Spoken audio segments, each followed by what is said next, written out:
Hey guys, it's Rhysicus here, coming at you with a brand new ball-bouncingly exciting Angry Welsh Railworks tutorial. In this tutorial I'm going to show you how to lay roads, because apparently you don't know how to lay roads. And as you can tell, that's going to be a whole barrel of laughs. So, you click on your road icon in your route editor in the track laying section, and you get a magnificent list of road lofts, as they're called. So you got 1 lane concrete and all different time zones for concrete. There's like 1 lane tar, 1 lane dirt. So you just have a little look, lay some samples just to see what sort of things you like, because a lot of them will look the same, but it's dependent on when you want your route to be, because when you start playing it, it will render it a lot. Other cars will render on the road driving along. But if you're making a modern route and you've chosen an 80s or 70s road rule, that's not going to look so good for you, is it? So you've got to just have a little play around, see what sort of things you like.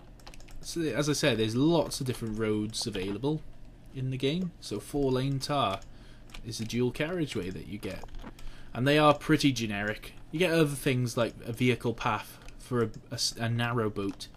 So a little narrow boat will come along and start going down there. You got a speedboat one and an airliner if you want a plane to travel through the air, but the plane is really weird, so that's for another tutorial anyway.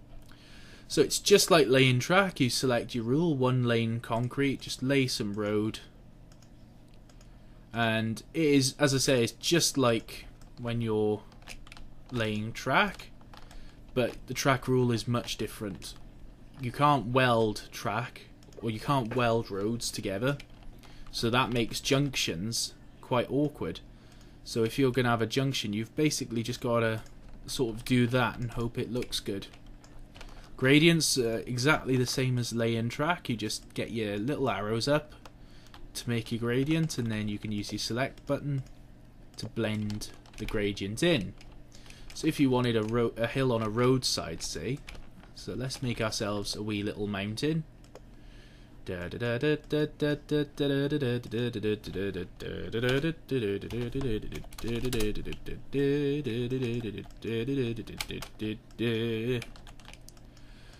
there's our mountain, and we want to have a road that sort of runs on the side of it. So what you can do, there's a couple of different ways of doing it. We'll have to better smooth this mountain out first, just to make it a little bit easier. Sometimes it's easier to make your mountains first and then add your roads after.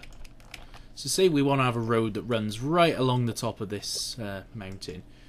Well, there's one quick easy way to do it, and that's select this snap to terrain option. Now this is when you lay a section of track or a section of road, it will automatically snap to the terrain nearby. Now this can work in wonderful ways, and it will also mess you up in wonderful ways. So as you got it follows the contour of the mountain. So when we go back, you will see that it's done lots of weird and wonderful things. Why it does this, I don't really know. It just does. So you've just got to go along and edit it when it does. So as you can see, there's all sorts of different things. Great big jumps here and there. Don't worry if it's too rough. You can add all these different gradient points to change the way it looks. And let's see. Don't worry too much about things like that. That's just where the track rule, the road rule has messed up. Change this bit here.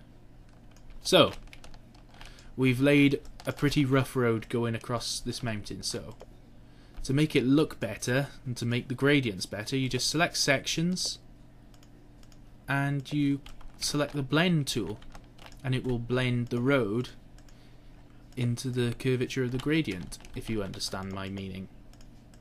So instead of having lots of just like when we laid track, instead of having lots of pointy gradients, you've got lots of nice curved ones, and they look a whole lot better in my opinion.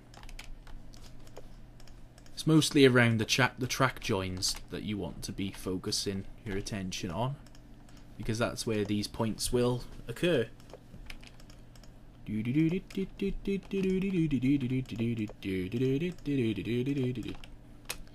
only I could have some theme music to go with my videos. I do have it, but these are very quickly made, so I'm not bothered about editing them. Sorry if that upsets you all, but I don't give a shit. He swore. Oh my god, what are we gonna do? Die. Of AIDS. Anyway. So there's all sorts of little bits that you've got to do to fiddle around with it, but it doesn't take too long. As you can see in the last couple of minutes, I've edited the roads on this road, so they look better. Right, but now you're left with all these weird sections. Now there's an amazing little function, which is this magnet icon, and it snaps the terrain to the loft. So when you go along your road, it will automatically snap the terrain to the bottom of your road. Now this can work sometimes, and sometimes it just makes it look strange. But you just have to have a play around and get some experience of it, and you'll learn what you like doing. Because you can edit it all yourself. You can use the smooth tool, and as you see, I've just changed a lot of the way this little bit of terrain works. Then you can press down, and there, that happens. But sometimes you end up with a gap.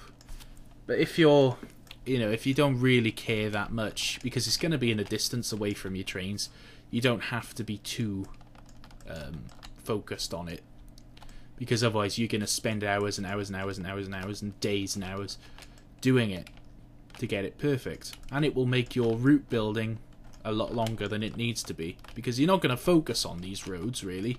This is a train simulator after all, so you only got to get it right to a point. Unless you really are that anal about the stuff that you do and you really want to make it look good. So yeah, as I say, I think that, as a mountain road, looks quite tidy. Apart from this end bit, which has gone wrong. But yeah, that's pretty much it. Now you can do this with any of the roads. You don't have to lay the mountain first. You can actually create a road. Let's see, turn that icon off. We'll create a bit of a road there. We'll set our gradient to be quite a steep uphill gradient going up a mountain, and then using the same terrain snap to loft icon, you can create the mountain that goes around the road.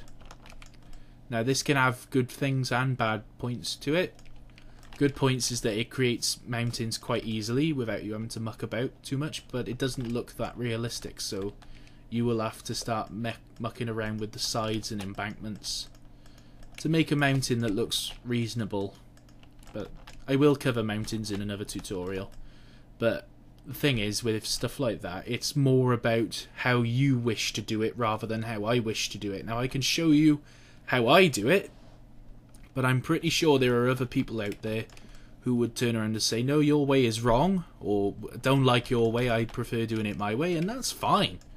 You can do it the way you want to. I'm just showing you how I do it, and if it helps you, I mean, I've watched a couple of different tutorials, a couple of them done by our very own James Littlewood, and I learned a lot from him, even though I never did any of the stuff he did, or the methods that he used. I learned a hell of a lot, and it's changed the way I route build, so it's always worth watching what other people are doing.